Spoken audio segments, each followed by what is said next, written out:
Assalamualaikum warahmatullahi wabarakatuh. Waalaikumsalam. Waalaikumsalam warahmatullahi wabarakatuh. Waalaikumsalam warahmatullahi wabarakatuh. Alhamdulillahirabbil alamin. Wassalatu wassalamu asrofil anbiya'i wal mursalin wa ala alihi washabbihi ajmain.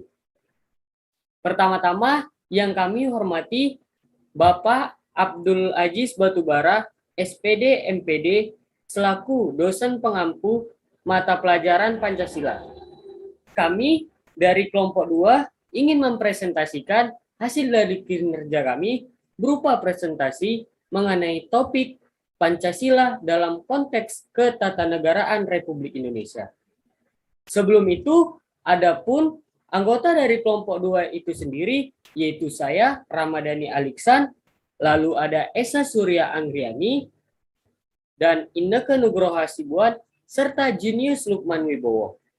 Untuk tahap selanjutnya, presentasi akan mulai dibacakan oleh Esa Surya Anggriani. Untuk itu, kami persilakan.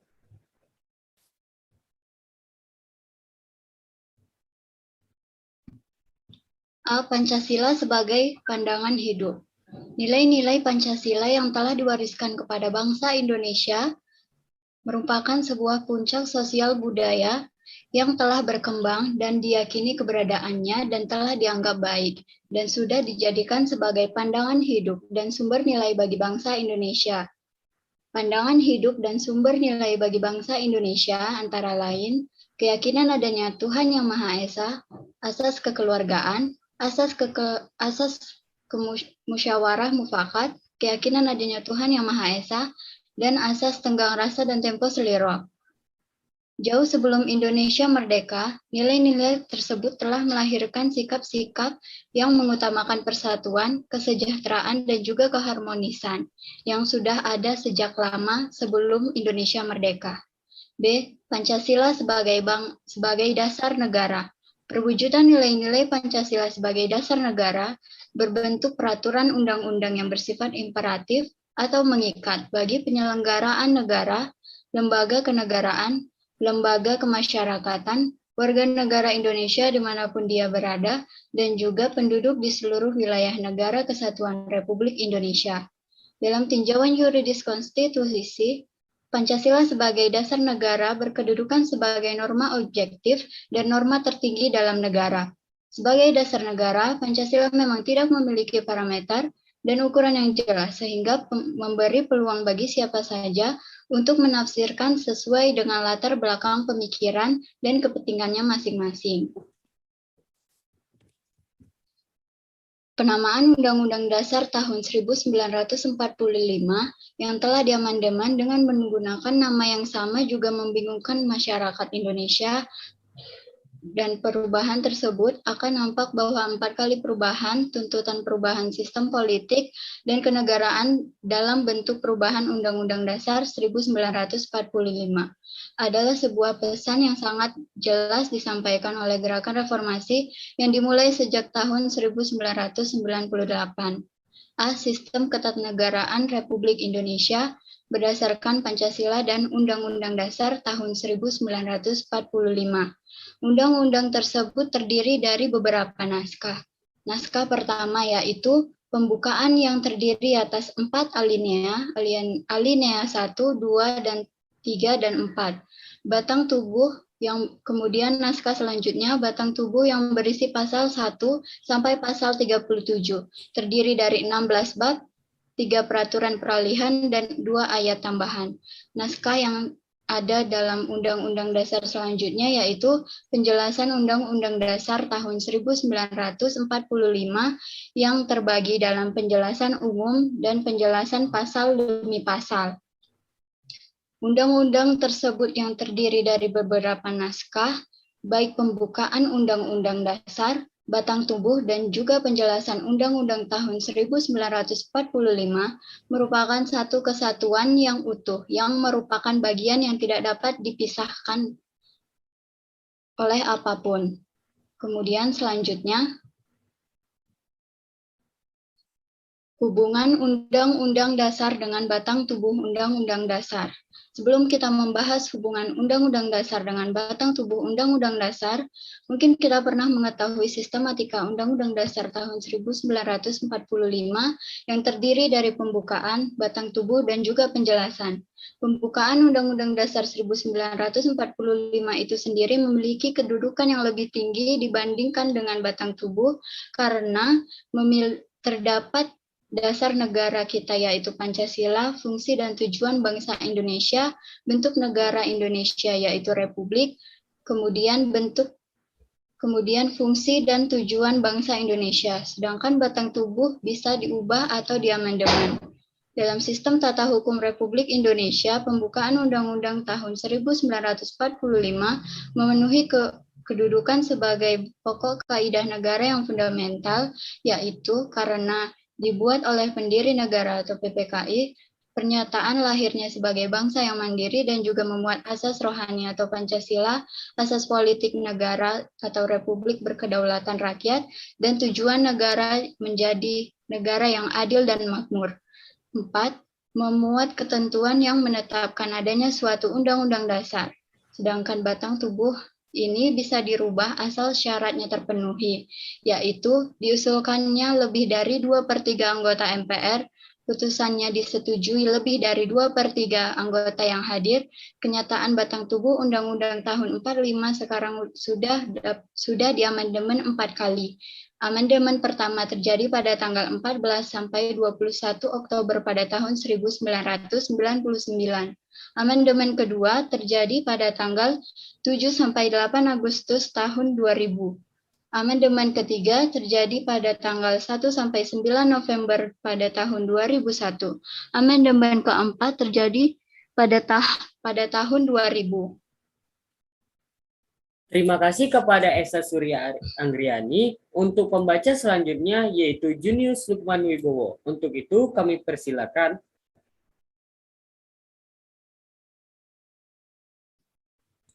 Selanjutnya, Kak. Hubungan Undang-Undang Dasar dengan Pancasila. 1. Pancasila masa reformasi. Karena Orde Baru tidak mengambil pelajaran dari pengalaman sejarah pemerintah sebelumnya, akhirnya kekuasaan otoritas Orde Baru pada akhir tahun 1990-an runtuh oleh kekuatan masyarakat. Balik lagi, Kak.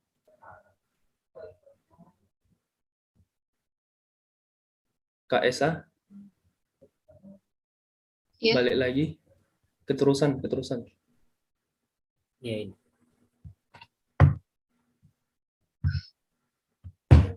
Kekuasaan otoritas Orde Baru pada tahun 1990-an. Astagfirullah.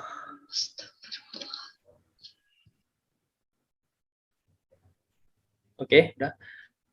Hal itu memberikan peluang bagi bangsa Indonesia untuk membenahi dirinya, terutama bagi belajar lagi dari sejarah agar Pancasila sebagai ideologi dan falsafah negara benar-benar diwujudkan secara nyata dalam kehidupan sehari-hari.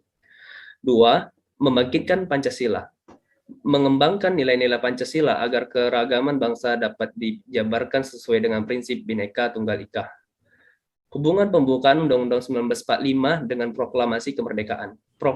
Proklamasi kemerdekaan kita bukan hanya mempunyai segi negatif atau destruktif saja, dalam arti membinasakan segala kekuatan dan kekuasaan asing yang bertentangan dengan kedaulatan bangsa kita, menjebol sampai ke akar-akarnya segala penjajahan di bumi kita, menyapu bersih segala kolonialisme dan imperialisme di tanah air Indonesia. Proklamasi kita itu, selain melahirkan kemerdekaan, juga melahirkan dan menghidupkan kembali kepribadian bangsa Indonesia dalam arti seluas-luasnya. Kepribadian bangsa Indonesia yang pertama, kepribadian politik, kepribadian ekonomi, kepribadian sosial, kepribadian kebudayaan, pendek kata kepribadian nasional. Kemerdekaan dan kepribadian nasional adalah laksana dua anak kembar yang melingkar satu sama lain. Selanjutnya, Kak.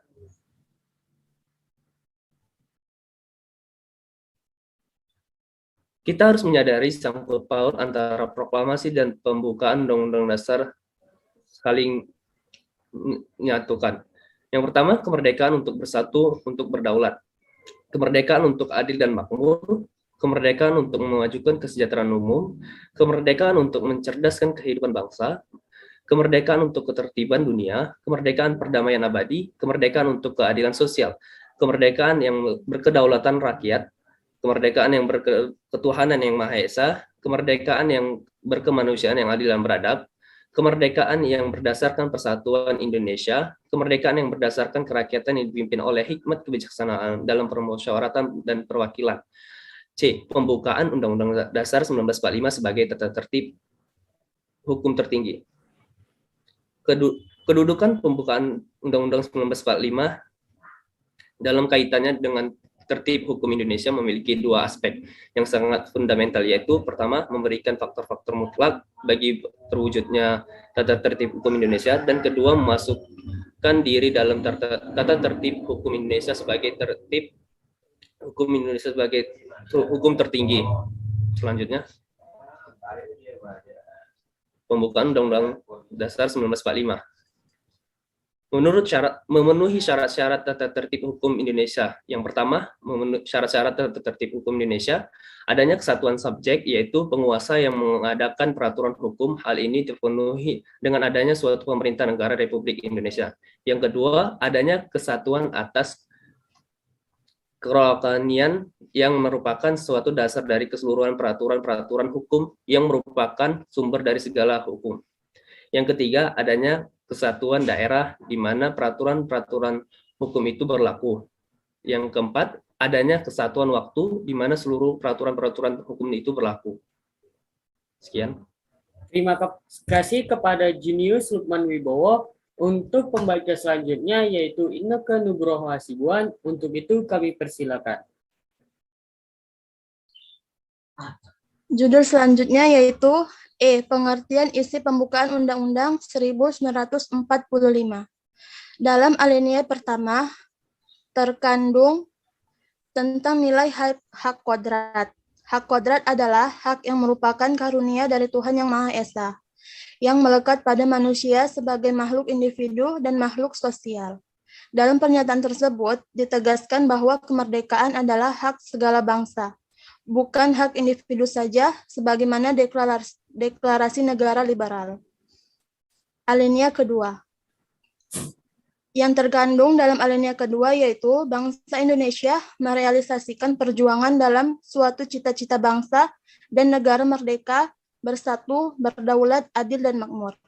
Alinea kedua ini sebagai suatu konsekuensi logis dari pernyataan akan kemerdekaan pada alinea pertama. Alinea ketiga, mengandung makna bahwa negara Indonesia mengakui nilai-nilai religius, bahkan merupakan suatu dasar dari hukum positif negara maupun dasar moral negara. Alinea keempat, isi pokok terkandung dalam pembukaan Undang-Undang 1945 ada pada alinea keempat, yang meliputi 4 hal yang merupakan prinsip-prinsip pokok negara. Lanjut, Kak.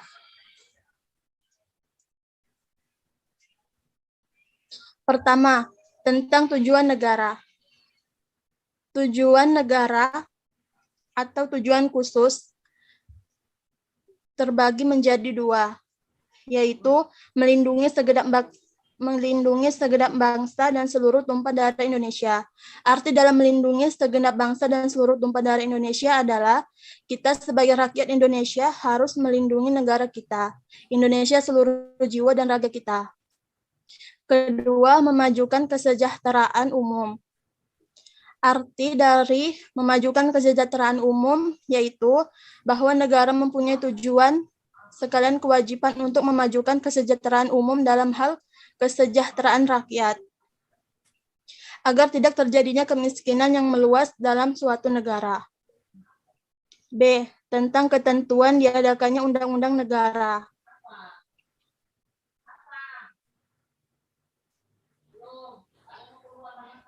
2. Tujuan umum. Tujuan negara yaitu di antara bangsa-bangsa di dunia ikut melaksanakan suatu ketertiban dunia yang berdasarkan pada prinsip kemerdekaan, perdamaian abadi, serta keadilan sosial. B. Tentang ketentuan diadakannya Undang-Undang Dasar. Ketentuan yang terdapat dalam alinea keempat inilah yang merupakan dasar yuridis bahwa pembukaan Undang-Undang 1945 merupakan sumber bagi adanya Undang-Undang 1945 sehingga dengan demikian pembukaan Undang-Undang Dasar 1945 memiliki kedudukan lebih tinggi daripada pasal-pasal Undang-Undang Dasar 1945.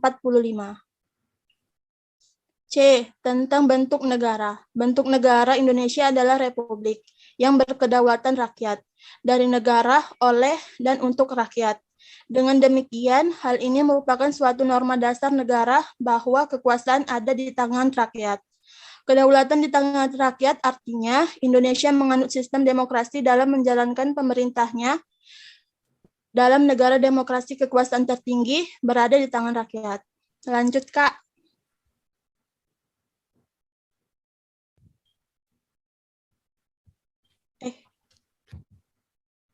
Udah nih. Sebelumnya Kak Isa. Ya.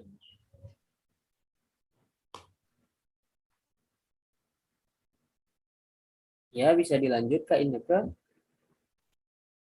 D. Tentang dasar filsafat negara. Dasar filsafat negara terdapat di pembukaan Undang-Undang 1945.